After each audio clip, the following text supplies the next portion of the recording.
Good evening. One of the most difficult decisions that a sportsman, a coach or an administrator has to make is when to retire. You're tempted to stay on too long. You're tempted because you love the game, or you're tempted because, in modern days, the money's got too good. It's the same situation for a sports broadcaster, and I've always been very critical of people who have stayed on in sport too long. And therefore, right at the top of this show, let me tell you, this is my final show. On the 24th of July this year, I walked into John Follett's office. He's the CEO of Sky, and we meet about once a year. And I said to John, I'm going to have to sack a bloke off my program. And he said, really? And I said, yep, me. And we managed to keep it quiet up until now. It has been a wonderful job, this one, for me. The difficulty is that I'm a person who can't do things in halves. And not only is this my final show on television, I'm also going to be finishing up on radio. I go in for a hip operation on Friday. I'll be off News Talk ZB for a month, and then I come back and I'll be there in December, finishing up on News Talk ZB on the 22nd of December. Oh, it has been a wonderful life. And tonight we look back on the 21 years that I've had here at Sky.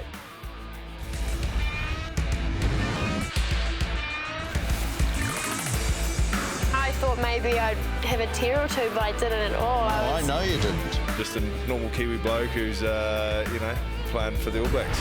The PM said, oh, Lydia is a Kiwi, so you can't take her. And then when we beat them by 8 seconds, I was just like, right, where are you? I'd never leave, even if it was for millions and millions of dollars. Deaker. Yep, 21 years, 519 of these programs. They're 1 hour programs. We do them live. I've never used an auto cue. It's one of the advantages of being a radio person. The one time I did it when I was with TVNZ, the critic from the Southland Times said, Murray Deaker may know a lot about sport, but he looks like Luke Skywalker with his head going across like that. I thought, I don't need those auto cues any longer. Before we did this program, Deaker on Sport, I did a program which started here in 1993. It was called Deaker Profiles. Kevin Cameron, who was the former head of sport here, had heard me interviewing John Wright on radio, and he thought, I wonder how that will work on TV. There were no inserts in the program. It was just a straight interview with 2 cameras, and it gave me the opportunity to talk to New Zealand sporting heroes. Phil Tautorangi was my very first. I expected you to go pro, but I didn't expect you to go straight to the tough US circuit. Why there? Mainly because I believe, it's not necessarily other people's opinions, but I believe that that's where the best golf is played, year in, year out, day in, day out. You know, there has been a lot of speculation about where my rugby future is going, but, I've had lengthy talks with 2 companies, and Sky Television, who are the major contributors to it, and All Black Rugby Promotions. And we've had lengthy discussions over the last 2 to 3 weeks, and we've managed to come up with an agreement. Yeah, I really enjoy the fact that I'm still regarded as part of New Zealand sporting history. I'm very proud of that, and I take that responsibility with a lot of pride and try and live up to the expectations in that area. The thing that is different about being here is that I've always felt conformity pressure. I don't know why. And in a way, when I go to the United States, and I feel I can be a little bit more myself. We're all trying to be individuals. That's why you're wearing a tie and I'm not. You know, we all want to be their own person, but still we're rebelling, but within the conformities of society. Okay, and people like celebrities and other things, they're still pushing the boundaries. Okay, and although you might call me an individual, I like to be my own person, but, you know, it's still within the confines of society. Bert Sutcliffe, were you aware that you were the hero of guys like me? Murray, I had no idea, not the slightest idea. And yet we all went along to Carisbrook, we watched you, we idolised you, we went home and practiced. And the bit that I've really had a gripe with you over these years, why the hell were you a left-hander? We used to try and play left-handed, Bert. Well, I've always said, Murray, that we go for quality, not quantity, you know. Anybody can play right-handed. And here I am going out against Kevin Curran for a place in the Wimbledon final. And it was just the most electric sensation that I've ever experienced in my life, particularly at the end of the match when Curran's last ball went out. My hair, it was standing on end. It wasn't, but it felt like I had goosebumps. It was an incredible sensation. And it's almost fantasy-like, it's dream-like, it's surreal. And I have never had an experience like that since. With due respects to TV, I think we could become a nation of watchers. Because that's a bit like in Britain and America, where they're nations of watchers, where the people aren't getting out to go and play the sport and do the things they should be. I think that's been the great advantage in this country, where we have been that type of people. We're a physical people, we're colonials, and we've actually, you know, that will to do well, it's all been part of the background of the New Zealand and the All Blacks in particular. 56 in Lancaster Park. Nothing really happened much. We decided that we wouldn't stand for any intimidation by the box, which they were trying on us. And I think that Mark and Frank in Wellington, they suffered a bit of intimidation. It went through the team. They lost confidence in themselves, and I think that. It was time to get it back on track again. I was picked in the second round, 44th pick by the New York Knicks. However, earlier that day, the Toronto Raptors and the New York Knicks had done a trade of players, and part of that trade was the 44th pick. So me even going down in the books as being drafted by the Knicks, I was actually picked by the Raptors, so to speak. They wanted you? Yeah, they were the ones that told the Knicks, pick this guy because that pick is coming with us. So. We're wonderful at understating things, and you look at that vision, and those of you who remember the 1956 rugby series will recall vividly what Kevin Skinner did to the front row of the Springboks. Kevin Skinner, an All Black who was the New Zealand heavyweight champion, just like Sonny Bill Williams. One of the things that I have been really determined to do on my programs, particularly on radio, and I had a good argument with my old boss Bill Francis about this years and years ago, the more women's sport we got, I believe, the higher we would rate.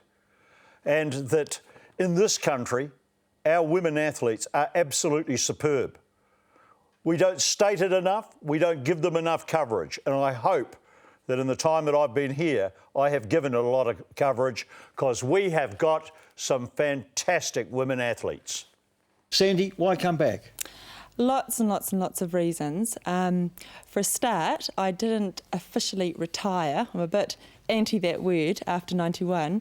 I think it was a decision I made at the time because I was just exhausted physically and mentally, and I'd had enough. And I had mentally switched off international play for the last couple of years.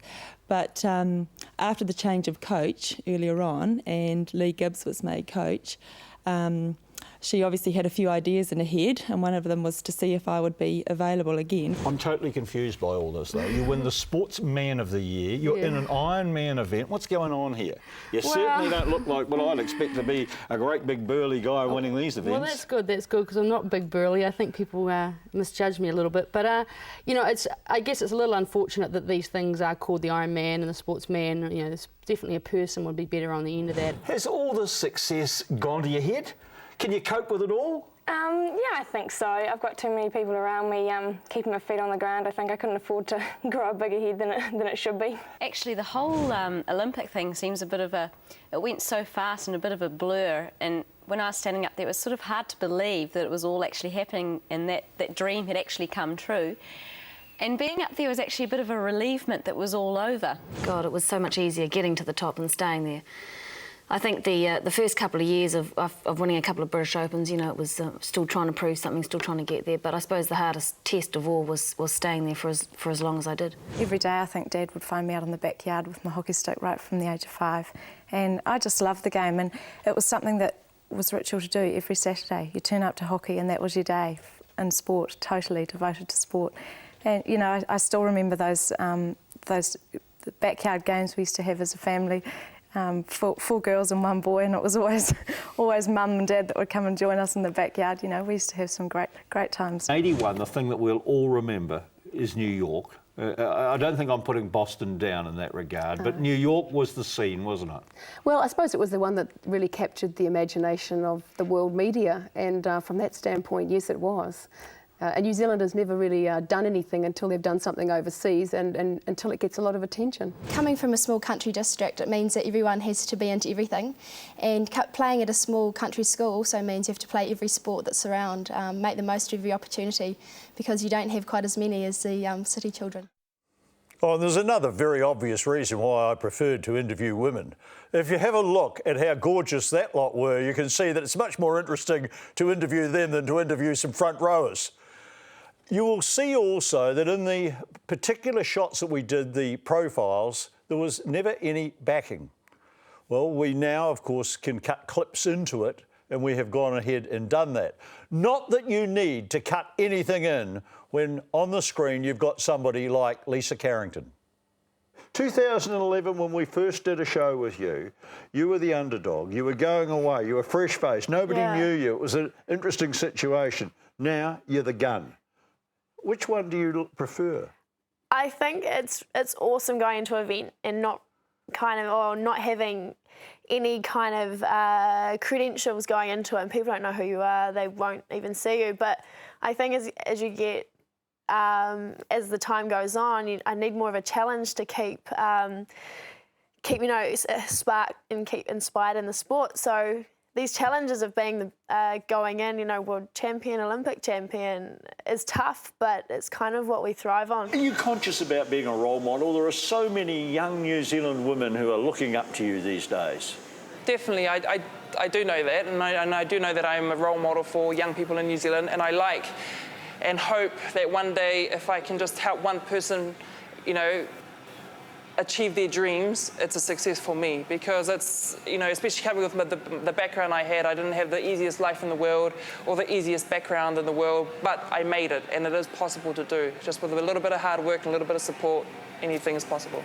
In New Zealand, I get tested at least once a month. They'll come knocking on my door Monday night, Sunday morning, whenever they want. And that's a strength here. Are you suspicious that overseas there may be people who, when you're not tested, the temptation's too great? Well, Sports Illustrated said that in the 6 months prior to the London Olympics, the Jamaican athletics team only had 1 test. We wouldn't have this show without sponsors. One thing that the Mad Butcher said to me when I first started radio is, mate, look after your sponsors, and I've tried hard to do that. Srixon has sponsored Golf Tips, and they're here with the Golf Warehouse. What you don't bank on is the fact that you are going to get somebody as good as Reece Bishop, and let me explain why. All the golf tips that Reece has done, we hardly ever did a second shot. He was putting, and people would say, how many shots did he have? Well, I'll tell you, most of them were first shots. So here is our golf tip for tonight with Reece Bishop.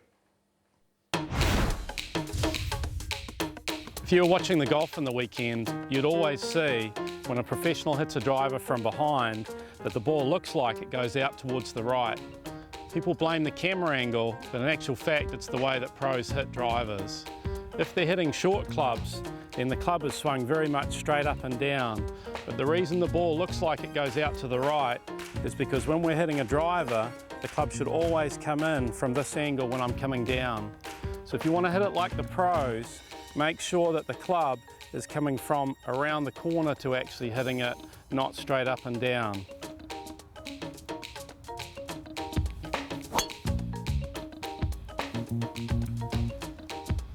Come around the corner so that you look like one of the pros hitting, and the ball will look like it goes to the right, but the ball actually ends up going very straight. We're back after the break looking at these 21 years, and we're featuring in particular the international stars that I interviewed who came to this country. Deaker on Sport is brought to you by Air New Zealand, Rebel Sport and Srixon.